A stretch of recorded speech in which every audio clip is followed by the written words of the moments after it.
ইসমাইলের সন্তানদেরকে কেউ গোলাম বানায় না।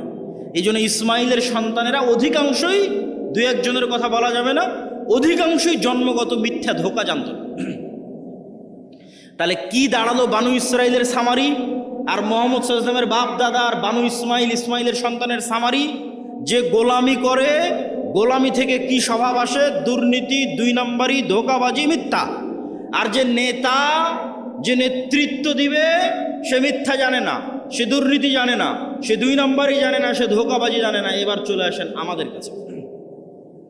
ব্রিটিশেরা দেখলো, আমেরিকা দেখলো যে মুসলমানেরা যদি একবার সত্য বলা শিখে যায়, মুসলমানেরা যদি একবার ন্যায় প্রতিষ্ঠা করা শিখে যায়, তাহলে তো পৃথিবীতে আমাদের থাকার জায়গা হবে না। তাহলে মুসলমানদের এমন সিস্টেমের মধ্যে ফেলে দাও যেন ওরা কোনোদিন সত্য বলা শিখতেই না পারে। মুসলমানদের একটা নেতাও যেন সত্যবাদী, ন্যায়পরায়ণ না হয়। তাহলে কি দিতে হবে? গণতন্ত্র। কেমনে গণতন্ত্র? কেমনে গোলাম তৈরি করে?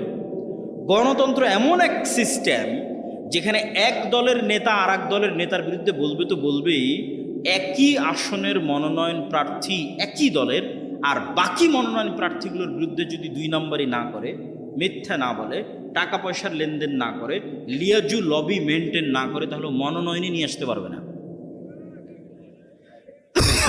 বাস্তব মাঠের পরীক্ষা। আর ইশতেহারে দল নিজেও জানে বাস্তবায়ন করতে পারবে না, মিথ্যা ওয়াদা দিবে। মিথ্যা না বলা শিখলে ভোট পাবে না।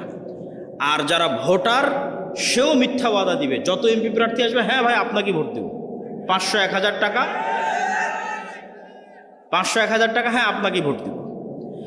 ভোটারও মিথ্যুক, এমপিও মিথ্যুক, মনোনয়ন প্রার্থীও মিথ্যুক, এবং সবাই লিয়াজু লবি, 2 নম্বরই রাস্তা, ধোঁকাবাজি, এগুলো একদম ভোটের দিন পর্যন্ত যদি না করে, ও জিতেও আসতে পারবে না।